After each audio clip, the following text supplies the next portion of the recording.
இதில் இன்னொரு அனந்தர், அவங்க பேர் எனக்கு சரியாக தெரியல. அவர் உலகம் முழுவதும் வள்ளலாருடைய சீடராக இருந்து, சீடனுக்கா அவர் நினைவில் தான். அப்போ வள்ளல் பிரான் இல்லையே, அவங்க தவத்துக்கு போயிட்டாங்க. அவங்கள நினச்சிக்கிட்டு கோயில் கோயிலாக போகிறது வர்றது, எல்லாம் பெரியவங்ககிட்ட பேசுறது. அவர் சமஸ்கிருதம் படிச்சிருக்காரு ஐயருங்கிட்ட.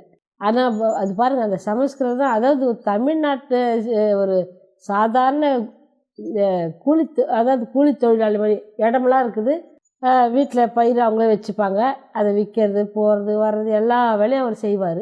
அவர் அந்த மாதிரி இருக்கும்போது உண்மையான தெய்வத்தை பார்க்கணும், தெய்வம்னா அப்போ இன்றைக்கி இந்த இருக்கணுமென்ட்டு தேடி சாலைக்கு வராரு. வந்தாக்கா அங்கே பார்த்து அவருக்கு ரொம்ப பிடித்தமாகி போய் தெய்வம் பேசுகிறத நினச்சிக்கிட்டு நான் சேர்ந்துக்கிறேன்னு அவர் காஷாயமாக வாங்கி சமஸ்கிருதத்தை நல்லா பேசுவார்.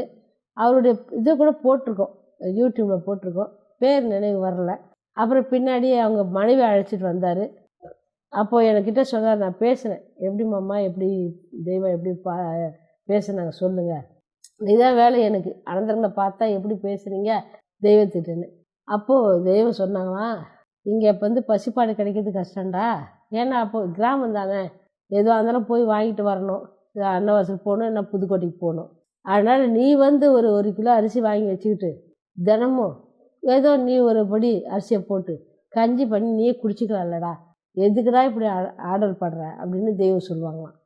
இது மாதிரி தெய்வம் எனக்கு ஒரு உணவு சொல்லி கொடுத்தாங்க அப்படின்னு ரொம்ப சந்தோஷப்படுவார். சில நேரங்களில் கண்ணீர் விடுவாங்க, இப்படி ஒரு தெய்வம் நமக்கு அடைஞ்சாங்களே, இப்படி தெய்வத்தை நாம் அடைஞ்சோமே அப்படின்னு கண்ணீர் விடுவாங்க. இப்படி ஒரு அனந்தர் சேர்ந்தார். என்னால் முடிஞ்ச வரைக்கும் அனந்தர்கிட்ட பேசுகிறத உங்கள்கிட்ட பரிமாறிக்கிறேன்.